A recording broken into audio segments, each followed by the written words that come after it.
असंशय मनोबाहो मनोदुनिग्रहम चलम अभ्यासेन तु कौन्तेय वैरागेन च गृह्यते। भगवत गीता में श्री कृष्ण ने अर्जुन से कहा कि हे अर्जुन, ये मन किसी के बस में आसानी से आने वाला नहीं है। ये विचलित है, ये चंचल है, रेस्टलेस है, इसमें कोई संदेह नहीं है। परंतु अभ्यास और वैराग्य से इस चंचल मन को वश में किया जा सकता है। तो मित्रों, जो अभ्यास और वैराग्य है, हमें उसको समझने की बड़ी अति आवश्यकता है। यह अभ्यास क्या है और यह वैराग्य क्या है, आइए इसको समझते हैं। अभ्यास किसी भी प्रैक्टिस को कहा जाता है। प्रैक्टिस यानी कि जीवन में हम जो कुछ भी प्रैक्टिस कर रहे हैं, किसी भी रूप में, किसी भी कार्य को, उस अभ्यास को निरंतर रूप में करते रहना अभ्यास कहलाता है। जैसे कि पतंजलि ने भी कहा है कि सतु दीर्घ काले निरंतर सत्कार सेवितो दृढ़ भूमि।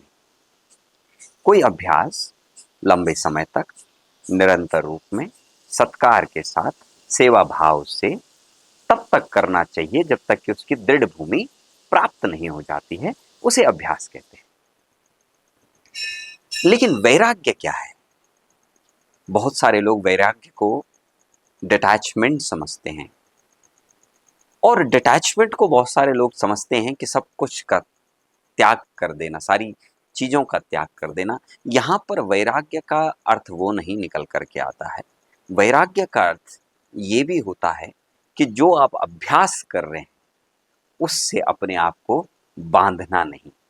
फिर से एक सिंपल भाषा में हम इसको समझ सकते हैं, एक सरल भाषा में हम इसको समझ सकते हैं कि कर्म करते रहना और उससे फल की इच्छा नहीं करना। कहीं ना कहीं भगवत गीता में भगवान श्री कृष्ण निष्काम कर्म योग का ही अनेक रूपों में बताते हैं। साथ ही इसी बात को महर्षि पतंजलि ने पहले अध्याय के 12वें सूत्र में भी कहा है कि अभ्यास वैराग्याभ्याम तन्निरोधः, कि जो चित्त की वृत्तियां हैं उनके निरोध करने का जो उपाय है वो अभ्यास और वैराग्य ही है। अगर हम गहराई में जाकर के देखें तो अभ्यास और वैराग्य से हम अपनी चित्त की वृत्तियों का निरोध भी कर सकते हैं और मन को वश में भी कर सकते हैं।